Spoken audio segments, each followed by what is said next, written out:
அம்மா தாயே சோறு போடுமான்னா பிச்சைக்காரன் வாசலில் நின்று கேட்குறான். அந்த அம்மா உள்ள வெளியே இருந்தது. பார்த்தா வாட்ட சாட்டமாக இருக்கிற, போய் எங்கன்னா வேலை செஞ்சு பிழைக்க வேண்டியதானே. நியாயமாக அவன் கோவப்படணும். உண்டுன்னா உண்டுன்னு போடு, இல்லைன்னா இல்லைன்னு சொல்லு, என்ன போய் வேலைக்கு போகலான்னு சொல்கிறது நீ யாருன்னு கேட்டிருக்கலாம். கோவப்படலை சார். அவன் சிரிச்சுக்கிட்டே சொன்னான், அம்மா நீ கூட தான் பார்க்குறதுக்கு நயன்தாரா மாதிரி இருக்க,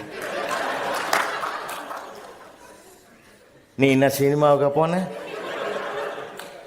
இதை இருக்குதுங்களே, இதுங்களுக்கெல்லாம் வடிச்சு கொட்டுறது தானே நீ வீட்டில் இருக்கிற, எவ்வளோ கஷ்டப்படுற நீ. அந்த அம்மா கண்ணீர் விட்டுது சார். என் கஷ்டத்தை புரிஞ்சுக்கின ஒரே தம்பி நீ தான்டா. காலங்காலமாக வடிச்சு போடுறோம், ஒன்று கூட அதை பற்றி நினைக்கல. இருறா தம்பின்னு 4 இட்லி சூடாக சட்னியோட கொண்டாந்து கையில் கொடுத்து, எப்பப்பெல்லாம் உனக்கு பசிக்குதா அப்பப்பெல்லாம் வாடான்னு அவனை தம்பியா ஏற்றுக்கிச்சு. பார்த்தீங்களா ஒரு வார்த்தை. இதான் சார் நம்ம வாழ்க்கையில் கற்றுக்க வேண்டிய பாடம்.